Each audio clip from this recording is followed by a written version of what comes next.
Halo, jumpa lagi dalam serial penganggaran. Kali ini kita akan berbincang-bincang mengenai perencanaan piutang dan kas. Nah, sumber dari piutang dan kas adalah dari penjualan, baik itu penjualan tunai maupun penjualan kredit. Tapi juga itu sumber utama ya, tapi juga ada sumber-sumber yang lain. Terkait dengan perencanaan kas, maka kita perlu tahu, ya, perlu dipahami dulu, kas masuk itu dari mana saja, kas keluar itu dari mana saja, untuk apa, dan kapan. Nah, mari kita lebih jelasnya masuk ke dalam slide-slide berikut ini. Ya, ini anggaran piutang dan kas ya. Jadi kas itu menjaga operasional perusahaan sehari-hari. Kas yang berlebihan tidak bagus, kas yang kurang juga tidak bagus. Kekurangan kas itu berarti kita mengalami kesulitan untuk melunasi utang-utang jangka pendek. Utang jangka pendek itu misalnya utang karena pembelian barang dagangan dan seterusnya.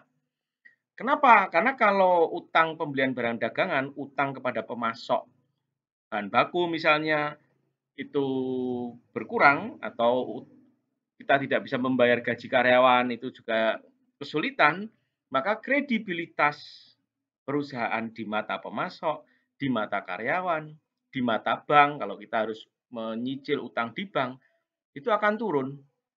Kalau turun, maka karyawan jadi ogah bekerja, malas-malasan bekerja, kemudian eh, pemasok ya atau pasokan bahan baku juga seret. Akibatnya nanti produktivitas perusahaan, produktivitas pabrik juga mengalami penurunan, yaitu berefek. Selanjutnya kalau kas berlebihan itu juga ada masalah. Pertama, kelebihan beban tetap karena serapan dana modal kerja yang mahal dan langka dalam jangka pendek. Maksudnya begini, kalau kas yang berlebihan dan kas itu asalnya dari utang jangka panjang, utang bank misalnya, maka ini kita menanggung beban bunga bank. Ya, sehingga lebih baik diputar cepat. Duit yang menganggur itu berarti investasi yang berhenti. Nah, itu kita harus menjaga kas untuk kebutuhan operasional sehari-hari dengan baik supaya pas, jangan berlebih dan jangan kekurangan. Nah, ini skemanya ya. Skema arus kas. Yang hijau itu keluar, yang merah itu masuk. Masuk itu dari pemilik, dari kreditur ngasih duit. Pemilik ngasih duit, kreditur itu bank misalnya ya ngasih duit. Atau dari pendapatan dari sumber lain, misalnya menyewakan ruangan, menyewakan kendaraan, ya di luar operasional pabrik. Pemilik ngasih uang, tadi sudah ya. Kemudian dari pemasok atau dari karyawan, mungkin juga ada yang berutang karyawannya, kemudian karyawannya ngasih uang. Ya, nah ini kas keluar juga macam-macam. Pertama, kas keluar untuk bayar pajak, untuk memberi dividen kepada investor, ya, untuk membayar gaji kepada karyawan, bayar utang kepada pemasok, juga untuk membayar utang kepada kreditur, untuk membayar aset tetap kalau membeli aset tetap, itu semua adalah skema arus kas. Oke, setelah kita tahu skema arus kas, sekarang berikutnya adalah piutang. Piutang itu penting. Piutang itu merupakan akun yang muncul karena strategi perusahaan untuk meningkatkan penjualan. Salah satu strategi perusahaan meningkatkan penjualan adalah dengan cara melakukan penjualan secara kredit. Jadi tidak mesti tunai, tapi secara kredit. Ada dua toko berjejeran, saya sebut saja merek ya. Yang satu Indomaret, yang satu biasa toko milik orang lain, toko kelontong yang sama dengan Indomaret biasa. Tetapi toko yang biasa yang tidak bermerek itu tetap ramai. Mengalahkan juga atau menyamai Indomaret. Mengapa?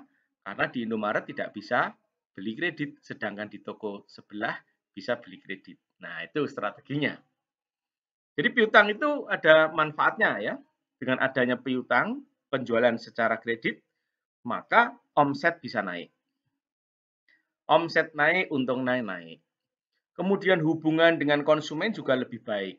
Ya, konsumennya akan terus belanja di situ. Bisa dapat tambahan pendapatan kalau memang ada bunganya. Kalau nggak ada bunganya di toko biasanya nggak ada bunganya sih. Tapi kalau kita tidak mengelola penjualan kredit secara bagus, itu juga ada masalah. Yang pertama, beban biaya modal. Ya, dana tertanam di piutang memakan waktu. Misalnya orang itu beli tetapi bayarnya seret, bayarnya 2 bulan, 3 bulan, padahal eh, kita itu membeli barang dagangan dengan cara kredit. Nah, berarti kan kita menanggung uang yang mandek putarannya. Nah, ini ada biaya modal. Ada biaya administrasi piutang kalau ada ya, tapi kadang-kadang kalau di toko begitu tidak ada. Kemudian kita harus mencadangkan namanya piutang tidak tertagih, karena tidak semua piutang itu bisa kembali. Jadi ada beban untuk piutang tidak tertagih. Itu adalah masalah piutang. Nah, kita perlu membuat perencanaan yang betul-betul matang terkait dengan piutang. Ada beberapa indikator untuk menilai kesehatan piutang. Yang pertama adalah tingkat perputaran piutang. Ya, kalau perputarannya lebih cepat lebih bagus. Berapa kali berputar lebih cepat lebih bagus. Lebih banyak lebih bagus. Jadi penjualan kredit neto setahun dibagi dengan piutang rata-rata. Tuh. Kemudian dari persentase piutang tak tertagih, semakin kecil semakin baik. Piutang tak tertagihnya semakin kecil semakin baik. Itu harus ada perusahaan harus melakukan melihat data ya, data-data masa lalu dilihat berapa persen sih piutang tidak tertagih itu. Kemudian usia piutang rata-rata. Anda harus mengelompokkan, perusahaan harus mengelompokkan mana debitur yang cepat membayar, mana debitur yang agak lambat, mana yang harus ditagih-tagih, ditelepon bolak-balik. Jadi mengelompokkan mana debitur yang bonafit, mana pelanggan yang bonafit, mana yang perlu perhatian khusus, mana yang nakal, dan bila perlu ada yang harus di blacklist. Blacklist tidak boleh ngambil barang kalau tidak secara tunai. Semacam itu beberapa hal mengenai pengendalian piutang. Ya, jadi itu ya bagian awal dari perencanaan piutang dan kas. Nah, nanti kita akan masuk juga di bagian berikutnya bagaimana membuat skedul terkait dengan perencanaan kas dan piutang. Nah, bagaimana aplikasinya nanti kita masuk ke dalam pembahasan berikutnya. Selamat belajar.